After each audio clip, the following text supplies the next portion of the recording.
Hi, I'm Dr. Mona Gohara. Welcome back to another episode of Dear Derm. So this morning when I was getting in my car, I looked at the thermometer and it said 31 degrees. And the second I saw that number, I was like, we gotta talk about dry skin.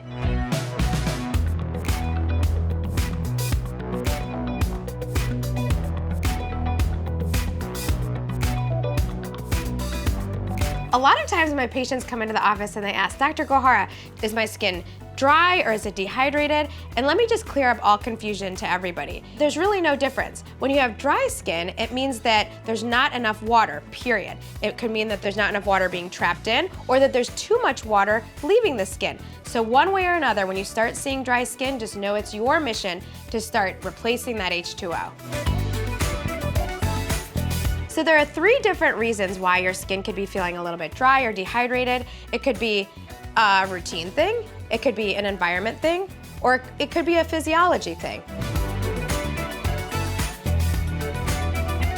This is what could be happening in a skincare routine that could be disrupting the whole situation and causing dry skin.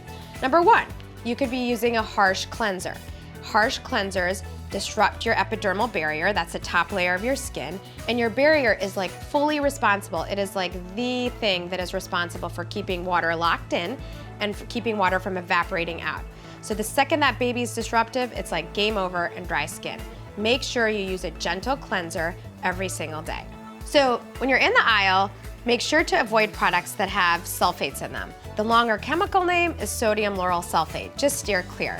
Look for products that say gentle cleanser, hydrating, or pH neutral. The second thing that could be causing a little bit of chaos and dry skin in your routine is over-exfoliating. Y'all know that over-exfoliating is definitely a thing, right? People scrub left and right trying to get rid of pimples, trying to get rid of wrinkles, trying to get rid of this or that. No reason for it. You know what I tell my patients every day? Scrubbing is for toilets, it's not for your skin.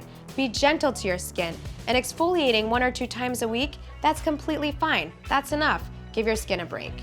So the biggest product culprit of dry skin is our good old friend retin-A, or retinol, or retinaldehyde, any vitamin A derivative. We love them. They're the best thing that happened since motherhood and apple pie.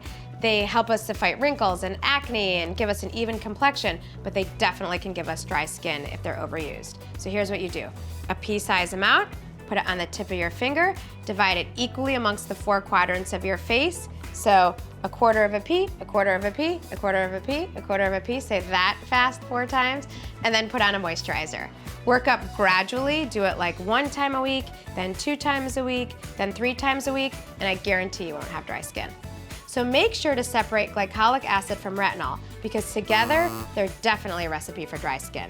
So the last thing that could be causing an issue when it comes to dry skin in a routine is not actually using the right moisturizer. So remember that lotions are lighter than creams. Lotions are primarily water and less oil. Creams are more oil and less water. So if your skin is dry, girl, you gotta go for a cream. Forget about that lotion. Patients come in my office all the time like, Dr. Gohara, I don't wanna use a cream. I'm gonna get acne, it's gonna leave me looking greasy. Don't be afraid. It's all about how much you use. Don't squirt the entire bottle in your palm and put it on your face. Absolutely not. Just do a little fingertip to fingertip action and rub it on your face gently.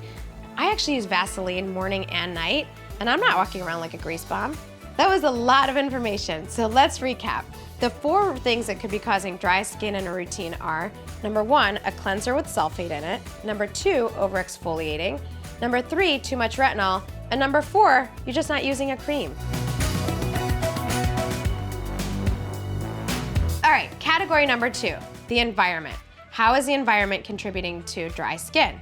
So when it's freezing outside, I definitely take hot showers. I shouldn't, but I do.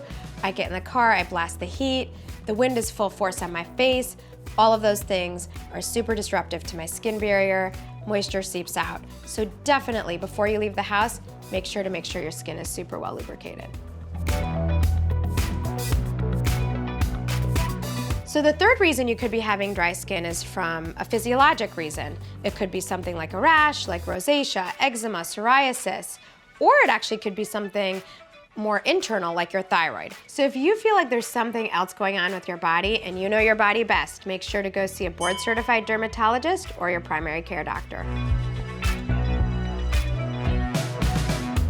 So when it comes to fixing dry skin, there's 2 ways you can approach it. Number 1, with your cleanser. Use a gentle cleanser, something that's hydrating and pH neutral. Avoid those sulfates. Number 2, use a heavier cream and look for ingredients like hyaluronic acid, squalene, glycerin, or ceramides. So it's getting colder outside, and just like you're layering up your clothes, think about layering up your moisturizer. Put on a hyaluronic acid serum and then put a sheet mask, a really hydrating sheet mask right over it. Watch your favorite TV show and your skin will glow. So one of my favorite products to use in the winter is this La Roche-Posay product called Toleriane Moisturizer. It has SPF 30, a key ingredient. This is super hydrating. This product is definitely packing a 1-2 punch. You can walk out the door, feel moisturized and protected all at the same time. Another one of my favorite products is this Vichy Moisturizer. It is loaded with hyaluronic acid, one of my absolute favorite ingredients. So you can put it on your face in the morning, and throughout the day, your skin will feel softer with a dewy glow. It's awesome. I would go for this. So those products were great for protection during the day. This is one of my faves at night, this Aven cream. It has some of the ingredients that I talked about earlier, like squalene and glycerin. Perfect to go over a retinol. You can go to bed, your face will be moisturized and feel super protected. One last tip before we wrap it up. When you get out of the shower, pat, don't rub your skin dry with a towel, and then make sure to slather on your moisturizer. That locks in the ambient moisture from the shower, and you'll be good to go for the rest of the day. Thanks so much for watching Dear Derm. Make sure to subscribe and comment below with any questions. Bye, see you later. Dear Derm, I wonder why my skin is so dry. Well, if you subscribe to Well+Good, you'll find out right now.